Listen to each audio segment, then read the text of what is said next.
और हमारे परमानेंट जो दर्शक हैं, चाहने वाले हैं, मार्शल्स की बात कर देते हैं, डीटीसी जो कर्मचारी हैं उनकी बात कर देते हैं। लगातार कई महीनों से आंदोलन करते रहे। आखिरकार आज मुख्यमंत्री अरविंद केजरीवाल ने पेंशन को लेकर, जो उनके पेंशन 6 महीने से रुके हुए थे, उसके लिए अधिकारियों को ही दोषी करार दिया और कहा हमने 6 महीने से हजारों की संख्या में जो पेंशन कर्मी थे, पेंशन भोगी थे, उन सभी को पेंशन दे दिया। आज घोषणा की गई, देखिए आपके अकाउंट तक आने में वक्त लगेगा।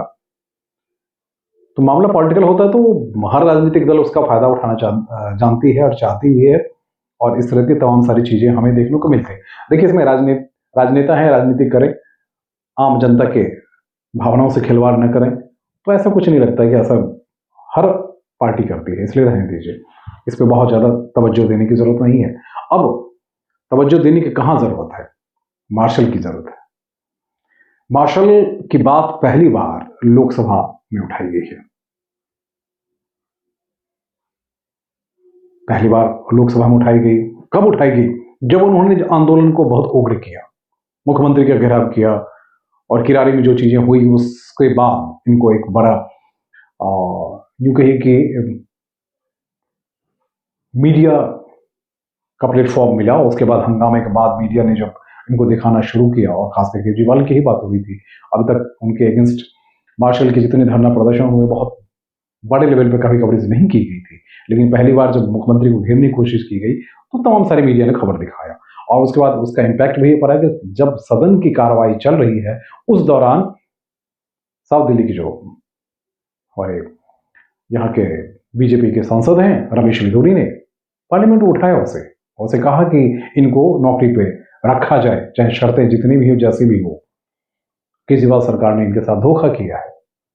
हाँ, केजरीवाल सरकार ने इनके साथ धोखा किया, और वाकई में धोखा किया कि जब जिस वक्त इनको नौकरी लगाई गई थी उस वक्त उन्होंने उम्र का भी जिक्र किया कि इनकी उम्र अब खत्म हो चुकी है, तो इनके लिए कुछ अलग से कानून बनाया जाए या कुछ ऐसी शर्तें रखी जाए जिन शर्तों को या जिन मापदंडों को ये फॉलो करते हुए आगे बढ़ सकते हैं और इन्हें नौकरी पे रखी जाए। तो रमेश बिधूरी ने पहली बार इनके प्रति संवेदना व्यक्त की, और वो भी संसद के सत्र में। तो संसद को इस सवाल से या इस घटना से रूबरू कराने के लिए वाकई में बहुत अच्छी बात है, अच्छी पहल है। बीजेपी ने इसकी शुरुआत की है, तो वाकई में इसका फायदा बीजेपी को मिलना चाहिए। लेकिन उन्होंने एक बात और भी कही कि केजरीवाल ने इसको अपनी सेना के तौर पे नियुक्त किया था, और वाहवाही लूटती थी, और अपने जहां भी जाते थे उनके पार्टी के नेता हो, कार्यकर्ता हो, या फिर कोई भी पार्टी का प्रोग्राम हो, तो पार्टी के कार्यकर्ता के तौर पे ये जो मार्शल्स हैं बसों में कम, इनके घर के आसपास ज्यादा दिखते थे। ये भी थे। उसके अलावा देखिए 10,000 11,000 के आसपास इनकी संख्या है। इसके अलावा भी तकरीबन 26 इनके अलावा भी तकरीबन 16,000 18,000 के आसपास जो अलग अलग विभागों में नियुक्त थे, जो मंत्रियों से लेकर सांसद विधायकों से लेकर हॉस्पिटल से लेकर तमाम से जगहों पर नियुक्त किए गए थे। उनके साथ भी नाइंसाफी हुई, उन्हें भी नौकरी से निकाला गया। याद कीजिए अक्टूबर में निकाल दिया गया। आज पूरे 110-15 दिन हो चुके हैं, 110-15 दिन धरना पे बैठे हुए, जो पूरे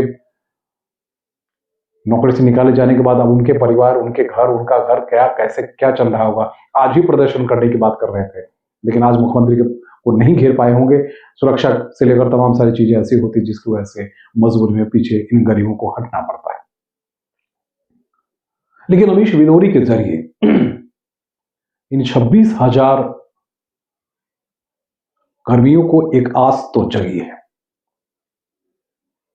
क्योंकि अभी देखिए लोकसभा चुनाव है और कुछ ही दिनों में लोकसभा चुनाव की अधिघोषणा जारी हो जाएगी। उसके बाद कहानी बदल जाएगी, और तमाम सारी चीजें होती भी है, बदलती भी है, तो इसलिए उसको उस तरीके से मत लीजिए। मेरा सिर्फ ये कहना है कि अभी तक बीजेपी के भी बड़े नेता साथ में आने की कोशिश या जमहत नहीं की। कांग्रेस के नेता तो एक दो बार आए, फिर उसके शांत हो गए थे।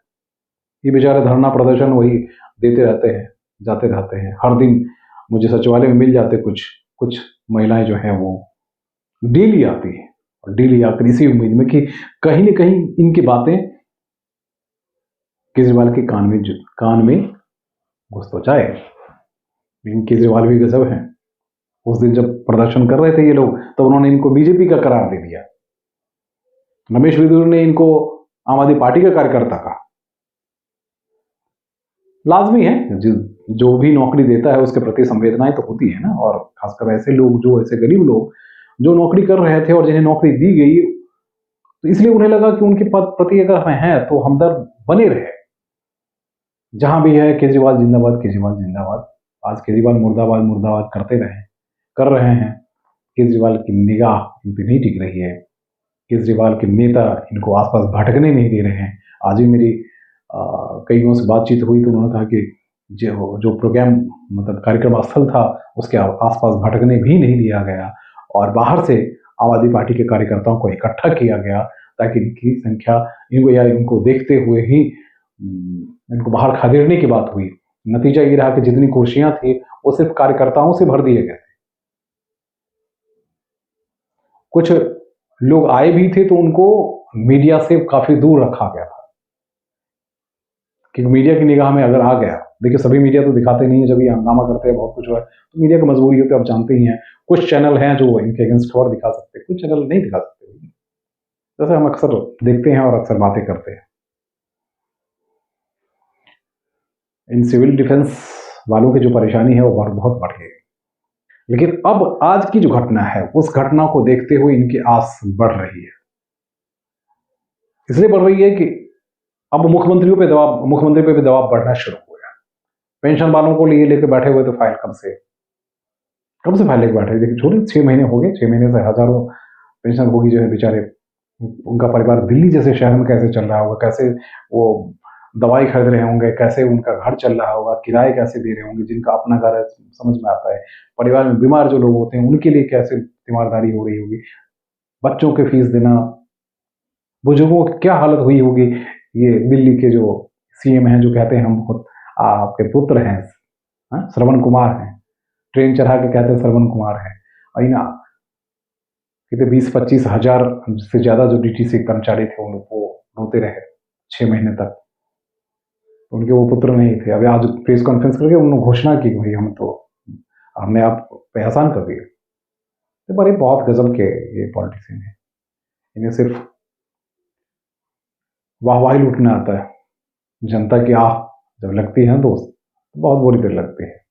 मुझे लगता है कि अब डीटीसी की बात उन्होंने की ही है, इधर रमेश बिधूरी मैदान में कूद पड़े हैं और लोकसभा चुनाव भी है, तो ऐसे में इनको एक बार फिर से, देखिए वैकेंसी आई हुई है, वैकेंसी जो है अभी मार्शल के लिए है ऑलरेडी, लगभग 10,000 10,500 के आसपास है।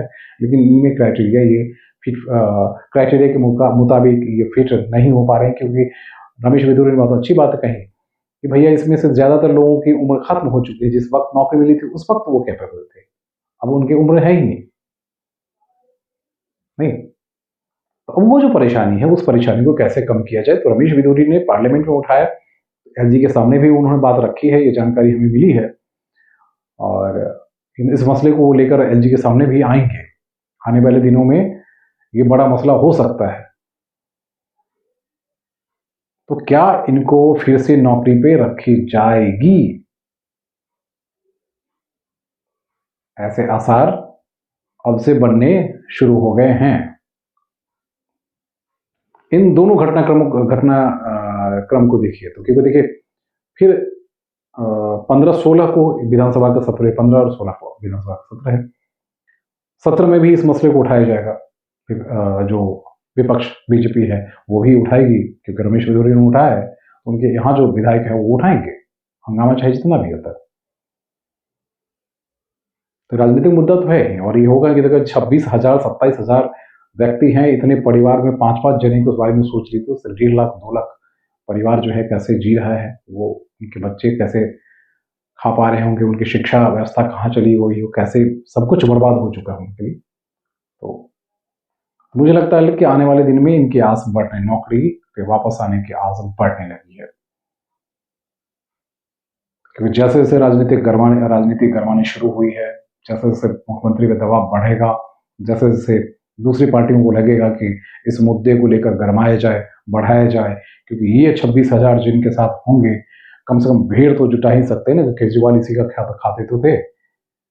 हाँ, याद कीजिए, जहां भी जरूरत होती थी बसों में भर के ये हर जगह खड़े नजर आते थे आपको, हजारों की संख्या, जहां जाइए वो हजारों की संख्या में वो खड़े हैं, सड़क पे फूल लेकर खड़े नजर आते थे। हाँ?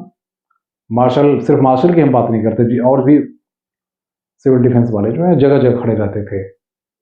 प्रदूषण में भी सड़क पे हैं, ठंड में भी सड़क पे हैं, बारिश में भी आपको जगह जगह दिखे। कोरोना में हमारे घर के आसपास ही दिखते थे।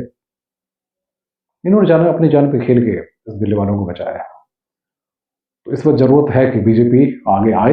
रमेश वेदुरी ने बहुत अच्छी बात कही, और मुझे लगता है कि रमेश वेदुरी के आ जाने के बाद बीजेपी अपनी सहृदयता यहाँ जरूर और दिखाएगी, बढ़ाएगी, और इसको लेकर एलजी साहब से जरूर मिलेगी और बात करेगी, ताकि इनके नौकरी के लिए कुछ ना कुछ गुंजाइशें बनाई जाए।